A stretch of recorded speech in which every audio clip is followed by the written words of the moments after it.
Welcome to tonight's chilling Craigslist tales. The stories you're about to hear were sent in by our viewers, and as far as we know, they are true accounts of their experiences.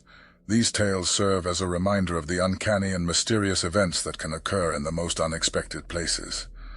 If these stories resonate with you, please drop a like. It would mean a lot to us and to those brave souls who shared their eerie encounters. Now, let's delve into the unknown, the antique mirror. I've always been a fan of antiques. There's something about the history and stories behind old items that fascinate me. So when I moved into my new apartment, I decided to browse Craigslist for some unique pieces to decorate my place. That's when I stumbled upon an ad for an antique mirror. The seller had posted a blurry photo, but from what I could make out, it had an ornate wooden frame, and the price was surprisingly low. I messaged the seller and we agreed to meet at his place the next day. The address he gave me was in a part of town I wasn't familiar with, but I was too excited about the mirror to give it much thought. When I arrived, the house looked abandoned. The paint was peeling, the windows were boarded up, and the lawn was overgrown. I hesitated for a moment, wondering if I had the right address. But then the front door creaked open and a man stepped out. He was tall, with unkempt hair and a scruffy beard. His clothes looked like they hadn't been washed in weeks. "You here for the mirror?" he asked, his voice raspy. I nodded, trying to hide my unease. He led me inside, and the interior of the house was as dilapidated as the outside. The air was musty, and there was a strange metallic smell that I couldn't place. He showed me the mirror, and it was even more beautiful in person. The frame was intricately carved, and the glass was spotless. I was so captivated by it that I ignored the red flags and handed over the cash. As I was leaving, the man said, "Be careful with that mirror. It's got a history." I laughed it off, thinking he was just trying to add to the allure of the antique. But when I got home and hung the mirror in my bedroom, things started to get weird. Every night I'd wake up to the sound of whispering. At first I thought it was just my imagination, but then I realized it was coming from the direction of the mirror. And when I'd look into it, I'd see fleeting images of people I didn't recognize, their faces twisted in pain and fear. I tried to convince myself it was just a trick of the light or my mind playing tricks on me. But one night I woke up to find a figure standing at the foot of my bed, its reflection visible in the mirror.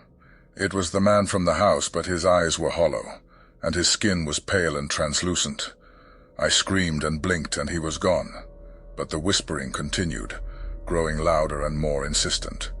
I couldn't take it anymore, and decided to get rid of the mirror. I tried to sell it, but no one was interested. I even tried to give it away, but it always found its way back to me. Desperate, I smashed it into pieces and threw it away. But even now, I still hear the whispering, and sometimes when I close my eyes, I see the man's face watching me. The forgotten doll. I was scrolling through Craigslist one evening, looking for a birthday gift for my niece. She's always been into dolls, so when I saw an ad for a vintage porcelain doll at a steal price, I thought it would be perfect. The doll was dressed in a faded blue dress with lace trimmings, and its eyes were a deep shade of blue that seemed to stare right through the screen. I contacted the seller, a woman named Clara, and we agreed to meet at a local coffee shop the next day. When I arrived, Clara was already there, clutching the doll tightly to her chest.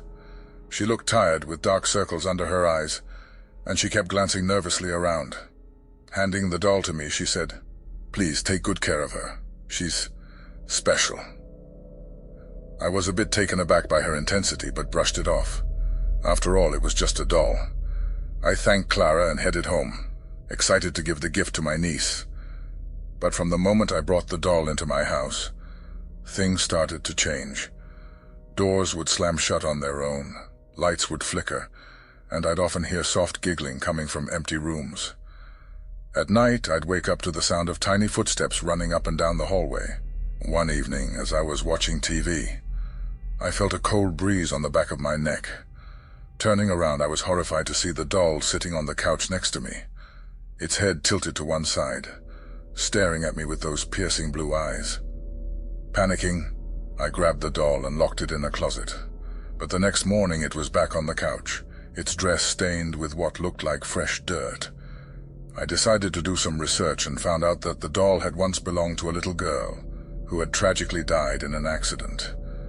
Rumor had it that her spirit had attached itself to the doll, and she was known to cause mischief wherever she went. Desperate to get rid of the doll, I tried to return it to Clara, but her number was disconnected and I couldn't find any trace of her online. I even tried to bury the doll in my backyard, but the next day it was back in my living room, its dress even dirtier than before. I'm at my wit's end. I can't escape the doll, and every night I hear her giggling, getting closer and closer. The camera's dark secret. I've always had a passion for photography. When my old camera malfunctioned, I turned to Craigslist in search of a replacement. After a bit of browsing, I found a high-end DSLR listed at an unbelievably low price. The seller, Mark, mentioned he was parting with it due to an upgrade. We met at a bustling cafe. Mark seemed ordinary enough, friendly even. He handed over the camera, which looked almost brand new. We chatted briefly about our shared hobby, and he even shared some photography tips. Feeling like I'd scored a great deal, I headed home, eager to delve into my new acquisition. The camera's performance was impeccable. However, a few days in, while navigating its settings, I stumbled upon a folder of undeleted photos. Out of curiosity, I opened it. The initial photos seemed innocuous: landscapes, city scenes, and a few portraits. But as I scrolled further, a sense of dread washed over me. There were pictures of houses taken under the cloak of night, zoomed-in shots of windows, and most disturbingly, photos of unsuspecting people, captured in their most vulnerable moments of sleep. But the image that froze my blood was the last one, a nighttime shot of my own house, with a timestamp from just 2 nights prior. I immediately contacted the police. They took the camera for evidence. A few days later, a detective called me. He informed me that Mark had been involved in a series of unsolved murders.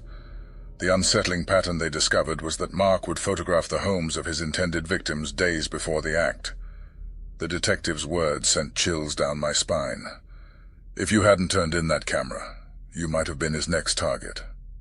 Now, every time I hear about someone using Craigslist or similar platforms, I can't help but think of my close call. Please, be cautious. Some deals might come at a price far greater than you'd expect. If you have any stories of your own, please send them to us. If you enjoyed tonight's stories, please consider subscribing to our channel. Good night and Godspeed.